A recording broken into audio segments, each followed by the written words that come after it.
Buenos días, mi nombre es Claudia Salazar y yo les voy a hablar sobre los sistemas de comunicación de una subestación y planta. Primeramente, la comunicación es algo esencial en el ser humano. Nosotros tenemos que comunicarnos para sobrevivir. Nosotros no podemos estar simplemente sin hablar. Nosotros somos seres biopsicosociales, es decir, que necesitamos de otros también para sobrevivir. Entonces la comunicación en cada persona es esencial. Ahora, vamos a hablar un poco de qué es una subestación. Bueno, primeramente vamos a hablar de cómo se distribuye la energía. Aquí tenemos una central generadora, que es donde obviamente se genera la energía eléctrica. Esta puede ser hidroeléctrica, termoeléctrica, etcétera. Y de aquí se va a enviar a una subestación elevadora. Existen varios tipos de subestaciones, las elevadoras, las reductoras, las de conexión, etcétera. Pero entonces, para poder transmitir la energía, nosotros tenemos que elevar el voltaje. Y ustedes preguntarán, ¿por qué? Bueno, porque mientras mayor voltaje, menores pérdidas. Y no, obviamente un voltaje alto va a requerir más potencia y todo ese tipo de cosas, pero para transmitir no importa, ya es cuando llega a las casas, dependiendo de qué equipos se van a conectar o en una empresa qué equipos se van a conectar, es que nosotros vamos a tomar más en cuenta qué tipo de voltaje vamos a poner en cada una. En fin, después de la subestación elevadora se lleva por las líneas de transmisión y cuando llega, por ejemplo, a la ciudad, por ejemplo, mi ciudad es Puerto Ordaz, cuando llega a Puerto Ordaz se lleva a una subestación, por ejemplo aquí es Guayana A y Guayana B. Guayana A y Guayana B van a alimentar a toda Ciudad Guayana. Entonces ellos están manejando un voltaje de alrededor de 400 kilovoltios y después de eso lo van a mandar a toda la ciudad, podría ser a 13.8. También antes lo pueden mandar a las empresas porque las empresas trabajan con otro tipo de voltaje mayor al que se trabaja en las casas. Después de eso se lleva a la red de transporte, puede ser llevarse a otra subestación, etcétera. En las casas normalmente se usa voltajes de 220, por ejemplo, aquí en Venezuela 220. Y esas vienen a través de las torres, que, bueno, pequeñas torres, unos postes de luz, la gente los ve. Tienen tres líneas y la gente comúnmente los llama unos tamborcitos, pero en realidad son unos transformadores solamente que más chiquitos y ellos pasan y lo llevan hasta los 220 voltios. Esta es la represa de Macagua, aquí en Puerto Ordaz. Es una central hidroeléctrica y aquí en esta imagen podemos ver cómo se abren las compuertas porque ya está llena. Esta es una de las represas que lleva la energía a todo el país.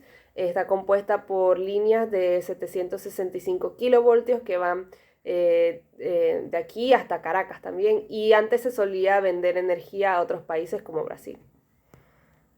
Ahora, esta subestación, esta represa estaba comunicada por un sistema SCADA. El sistema SCADA es un sistema de control supervisorio donde todos los componentes de la subestación y de todo estaban comunicados por este programa. Entonces, ¿cómo exactamente funciona esto? Primero tendríamos que tener sensores en todos los equipos importantes. Por ejemplo, en un motor tendría que tener su sensor que esté midiendo, podría ser un equipo de medición también que esté midiendo el voltaje, que esté midiendo la corriente. Y entonces esto nos permite saber en qué estado se encuentra el equipo, porque un equipo va a tener un cierto voltaje y si se pasa, obviamente sabemos que nada más puede llegar a 5 veces la corriente nominal o está en cortocircuito. Luego de esto también estos estarían conectados a un PLC o cualquier otro dispositivo inteligente que funcione como un cierto tipo de computadora que pueda tener todos estos datos.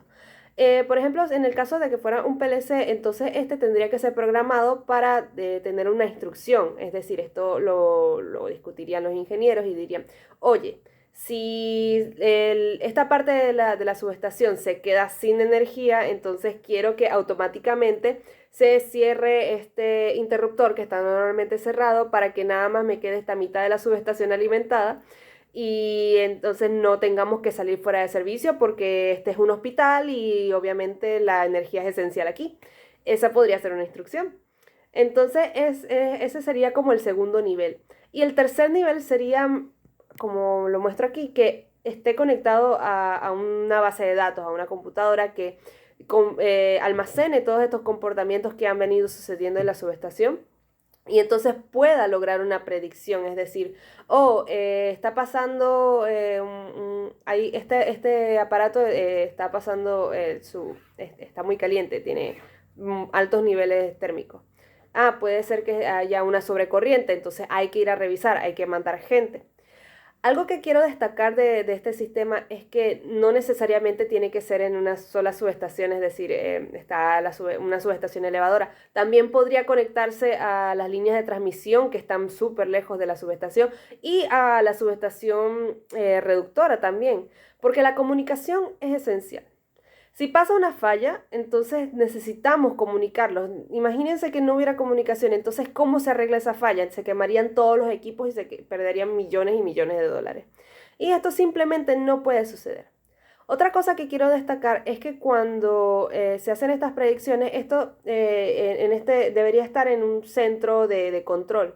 Alguien debería estar supervisando todo, porque no solamente basta con tener em, a unas instrucciones. A veces hay casos atípicos de unas fallas donde simplemente no pudiste haberlo predicho, no pudiste haber pensado en una posibilidad tan remota como esa. Entonces siempre tiene que haber un ingeniero, y en este caso sería un ingeniero electricista, que pueda revisar y pueda entender qué está pasando para que todos busquemos la solución.